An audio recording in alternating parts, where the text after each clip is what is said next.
जब 400 पार की बात होती है तो कांग्रेस और आरजेडी के सहयोगियों को चक्कर आने लगता है कि 400 सीट बीजेपी और एनडीए 400 सीट पाएगी। और फिर ये अनलगल प्रलाप और अनलगल बयानबाजी और अफवाह फैलाते हैं।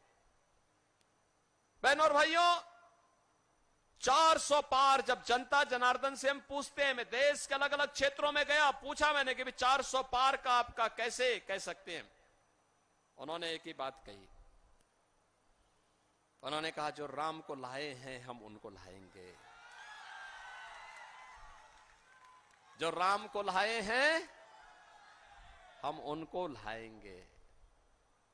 और वह कहते हैं क्यों, तो जनता जनार्दन यही कहती है कि राम भक्त ही राज करेगा दिल्ली के सिंहासन पर।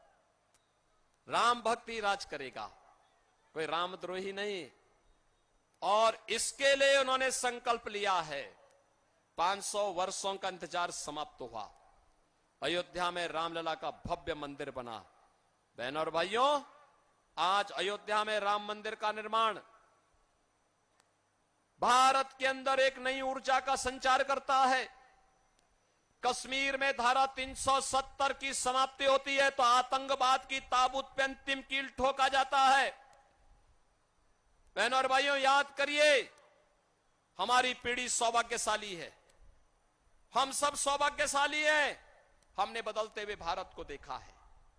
ये बदलता हुआ भारत आज मोदी जी के नेतृत्व में किस तेजी के साथ बदला है, किस तेजी के साथ बदला है। दुनिया के अंदर 14 के पहले का भारत और 14 के बाद के भारत की जब आप बात करते हैं, आपको जमीन आसमान का अंतर दिखाई देगा, जमीन आसमान का अंतर दिखाई देगा। बहनों और भाइयों, जमीन आसमान का अंतर 14 के पहले के भारत में पहचान का संकट कांग्रेस ने खड़ा किया था। बिहार के अंदर आरजेडी ने आपके सामने पहचान का संकट खड़ा किया था। और 2014 के बाद का भारत दुनिया के अंदर सम्मान प्राप्त कर रहा है। 2014 के पहले के भारत में सुरक्षा की समस्या थी, सीमा खतरे में थी। 2014 के भारत में सीमाएं सुरक्षित हैं, आतंकवाद और नक्सलवाद पूरी तरह समाप्त हुआ है।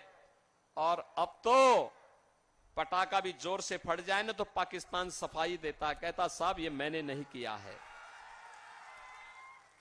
पाकिस्तान को सफाई देनी होती है क्योंकि उसे मालूम है नया भारत है, छेड़ेगा नहीं। लेकिन अगर कोई छेड़ेगा तो छोड़ेगा भी नहीं। बहनों और भाइयों, जब मजबूत होता है ना देश, मजबूत हाथों में देश रहता है, ऐसे ही दुश्मन दब करके चलते हैं। और विकास के बारे में, हाईवे बन रहे हैं, 4 लेन, 6 लेन, 12 लेन के हाईवे, एक्सप्रेसवे बन रहे हैं, ट्रेन की नई नई सुविधाएं, वंदे भारत, अमृत भारत, नमो भारत। आरा का रेलवे स्टेशन ऐसे बन रहा है जैसे एयरपोर्ट बन रहा हो। हर घर नल की योजना, 1 district 1 medical college, AIIMS, IIT, IIM, triple IT, NIT, ये सब बन रहे हैं। 14 के पहले के भारत में गरीब भूख से मरता था, आज 80 करोड़ लोगों को फ्री में राशन की सुविधा का सौगात मिल रहा है।